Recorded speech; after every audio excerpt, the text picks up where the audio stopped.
తమ్ముడు ఇవి నిజంగా ఇది మీరు ఇక్కడ చూసినట్టయితే వయసు తల్లి వాడు నమ్మి 100 సంవత్సరాలు కలిసి ఉండాల్సిన జీవితం 18 ఏళ్ళు నిండక ముందుకే 19 సంవత్సరాలకే తను చనిపోవడం బాధాకరం.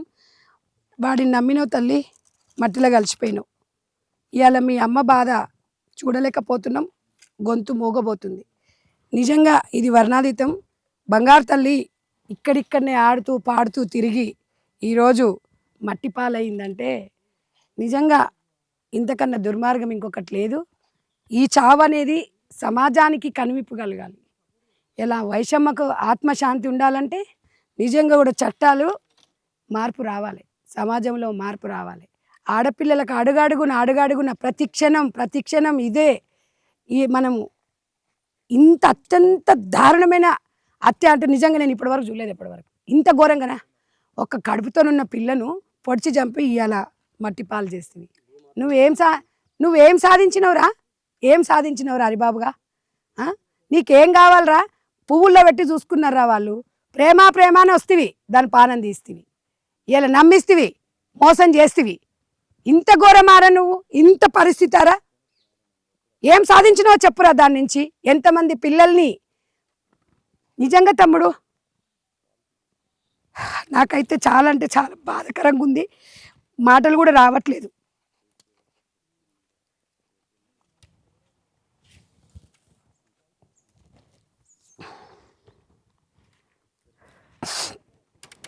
నేనేమంటే టీవీలలో చూసినప్పుడు ఏదో అనిపించింది, కానీ మనం ఇక్కడికి వచ్చిన వాళ్ళ అన్నలు తమ్ముళ్ళు ఇక్కడ పడుకొని ఏడుస్తుంటే చూడు చెల్లెకి ఎక్కడ ఎండగొడుతుందో అని ఈ ప్రాణం.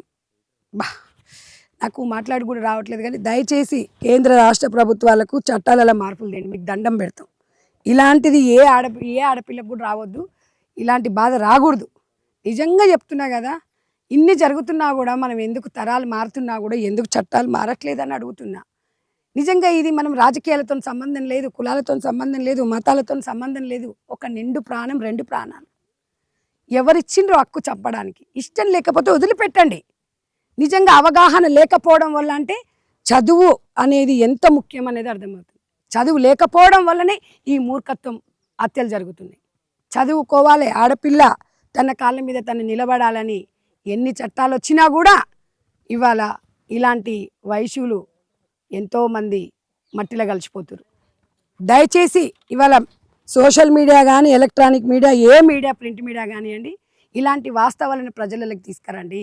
ఉన్నది ఉన్నట్టుగా సమాజంలో ఆడపిల్లని బతకనిద్దాం. నేనైతే ఇదే కోరుకుంటున్నా.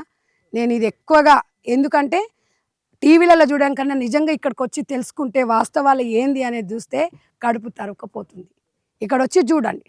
దీన్ని నేను ఎందుకంటే మదర్ ఫౌండేషన్ ద్వారా పూర్తిగా ఖండిస్తున్నా. ఈ హత్యని అసలు అత్యంత దుర్మార్గం. చంపే రైట్ ఈ ప్రపంచంలో ఎవరికి లేదు. వదిలిపెట్టండి, వాళ్ళ బతుకులు వాళ్ళు బతుకుతారు, హ్యాపీగా ఉండండి. కానీ ఇంతకంటే ఒంటరి మహిళల జీవితాలను నేను ఎంతోమందిని చూసిన. ఆ ఒంటరి మహిళల జీవితాలలో ఎన్నో బాధలు సాధలు. ఇవాళ ఇంకా ఆ పసికూన ప్రాణం బయటికి రాకముందుకే చంపేసిండు. హరిబాబుకు పెద్ద శిక్ష పడాలి. హరిబాబుకు శిక్ష పడితేనే ఈ దేశంలో అమ్మాయిల మీద ఇలాంటి దాడులు, హత్యలు జరగడం అనేది అప్పటి వరకు సమాప్తం అవుతుంది తప్ప ఈ చట్టాలు ఇట్లనే ఉంటే ఎంతోమంది బలి కావాల్సి వస్తుంది. మనం ఇప్పుడు వైష్ణవి సమాధి వద్ద ఉన్నాం. ఇట్లాంటి ఘటనలు జరిగినప్పుడు అప్పుడు అనిపిస్తూ ఉంటుంది, సమాజం లోపల ఆడపిల్లల యొక్క పరిస్థితి ఏ రకంగా ఉన్నది, ఎంత దుర్మార్గమైనటువంటి స్థితిలోపట ఉన్నది, ఇంకా సమాజం ఎట్లాంటి దుర్మార్గమైనటువంటి స్థితిలోకి దిగజారుతున్నటువంటి విషయం ఇట్లాంటి ఘటనలు చూసినప్పుడు ప్రత్యక్ష నిదర్శనంగా నిలుస్తాయి. ఇట్లా ఎందుకంటే ఈరోజు ఆడపిల్లలు వాళ్ళ ఉమెన్ ఎంపవర్మెంట్ జరగాలి, ఒక సాధికారత సాధించాలి, సమాజంలో ఆర్థికంగా సామాజికంగా వాళ్ళు కూడా మగవాళ్ళతోటి సహా సమాన స్థాయి లోపల వాళ్ళు అన్ని ఫలాలను అందిపుచ్చుకోవాలి, సమాజంలో గౌరవంగా బ్రతకాలని చెప్పి మనం చట్టాలు చేసుకున్నాం. రాజ్యాంగంలో రాసిన డాక్టర్ బాబాసాహెబ్ అంబేద్కర్ ఆడవాళ్లకు ఈ రాజ్యంలో ఈ దేశం లోపల ఆ దేశం యొక్క అభివృద్ధిని కొలవడం అంటే అక్కడ ఆడవాళ్ళ యొక్క స్థాయిని బట్టే దాన్ని నిర్ణయించాలని చెప్పి గతంలోపట వాళ్ళు కూడా చెప్పిండ్రు. అట్లాంటి పరిస్థితుల్లోపట ఈరోజు చదువు ముఖ్యం ఆడపిల్లలకి. ఆ రకంగా వాళ్ళు పైకి ఎదగాలి, అన్ని రంగాల లోపల వాళ్ళు సమాన స్థాయి మగవాళ్ళతోటి పోటీపడి అందిపుచ్చుకోవాలని చెప్పి మనందరం ఆశిస్తున్నటువంటి సందర్భం లోపట ధైర్యంగా వాళ్ళు ఉండాలి. వాళ్ళ యొక్క డిఫెన్స్ అనేది వాళ్ళు చూసుకోగలగాలి. అంత శక్తిగా వాళ్ళు రూపాంతరం చెందాలని చెప్పి మనం ఈ యొక్క తరం అనేది అట్లా ఆ రకంగా ఉండాలని చెప్పి మనం అందరం ఆలోచిస్తుంటే, ఈరోజు ఇంకా సమాజం వెనక్కి మాత్రమే వెళ్తాంది తప్పించి ముంగట అడుగు అనేది పడట్లేదు. ఆడపిల్లల విషయంలో ముఖ్యంగా పడట్లేదు. ఎందుకంటే గతంలో అనేక పాటలు రాసుకున్నాం. గద్దరననైతే ఆడవాళ్ళ యొక్క సాధికారత కోసం అనేక పాటలు రాసిండు. అనేక సందర్భాలలో అనేక కవులు, అనేక మంది ప్రజా గాయకులు ఆడపిల్లల యొక్క పరిస్థితి ఈ సమాజంలో కూడా మార్పు రావాలని చెప్పి చాలా గొప్పగా వాళ్ళు వివరించారు. వాళ్ళ పాటలలో, వాళ్ళ కవిత్వాలలో. ఆచరించి చూపించినటువంటి వాళ్ళు కూడా ఉన్నారు. స్త్రీమూర్తులు ఎంతోమంది. అట్లాంటి పరిస్థితుల నేపథ్యంలో ఇవాళ ఎంత ఉన్మాదమైనటువంటి ఆలోచన. ఎవరైతే ఈ హత్య చేసిర్రో, వైష్ణవిని అత్యంత దారుణంగా చంపేసిండో ఆ వ్యక్తి యొక్క మానసిక స్థితి ఎంత ఉన్మాదంగా ఉన్నది, ఎంత చులకనాభావం, ఎంత వివక్ష, ఎంత దుర్మార్గమైనటువంటి ఆలోచనలు ఆ మనిషి లోపట, ఆ మెదట్ లోపట ఉంటే ఈ రకంగా హత్య చేసి తీవ్రంగా వాళ్ళింట్లోనే, వైష్ణవి పుట్టినటువంటి ఇంట్లోనే వాళ్ళ తల్లిదండ్రులు ఉండంగానే అంత దారుణమైనటువంటి ఆగడానికి తెగబడ్డాడు అని చెప్పానంటే వాని యొక్క ఆలోచన స్థితి ఏ రకంగా ఉన్నదో ఈరోజు అర్థం చేసుకోవాలి. స్త్రీల పట్ల, మహిళల పట్ల ఉన్నటువంటి వివక్ష భావనే దీనికి కారణం.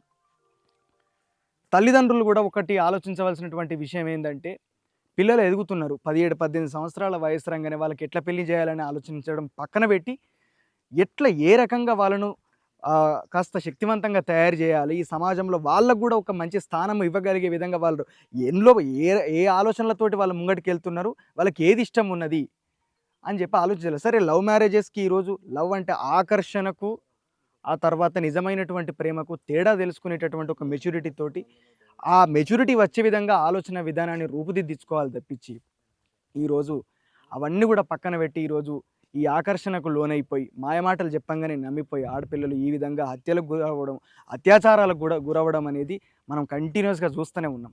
ఇట్లాంటివి మళ్ళీ రిపీట్ కాకూడదు. కాబట్టి ఎవరైనా సరే కాస్త ఆ ప్రేమకు, నిజమైనటువంటి ప్రేమకు, ఆకర్షణకు ఆ తేడాన్ని తెలుసుకోవాలి, ఆలోచించగలగాలి. చదువు ఆలోచించే శక్తి అనేది ఇస్తుంది. కాబట్టి ఆ రకంగా ముంగటకు పోవాలి. ఈరోజుకి ఆడవాళ్ళ పరిస్థితి చేంజ్ కానందుకు, వారి యొక్క సమాజంలో వారు ఉన్నటువంటి స్థాయి అనేది చేంజ్ కానందుకు చాలా దుఃఖిస్తూ, జరిగినటువంటి ఘటనకు బాధపడుతూ, కన్నీళ్లకు తెలిసిన కథలు ఏ కవులకు తెలుసునులే, ఈ కాలం మరిచినంతగా మరిచేవారెవ్వరులే, కన్నీళ్లను కాలాన్ని దిగమింగే హృదయముతో మానవాళికే పురుడోసే, నొప్పిలోన తీపిని చూసే, అమ్మవే బ్రహ్మవే జన్మవే జననివే, అమ్మవే బ్రహ్మవే జన్మవే జననివే, మృగాళ్ళ చేతిలో బొమ్మవే, మృగాళ్ళ చేతిలో బొమ్మవే, ఈ మగాళ్ళ జగాన బంధివే, అమ్మవే బ్రహ్మవే జన్మవే జననివే. ఈ దుర్మార్గం చేసినటువంటి ఆ నిందితుడికి చట్టపరంగా అతన్ని శిక్షించి ఈ కుటుంబానికి న్యాయం చేయవలసిందిగా కోరుతున్నాం.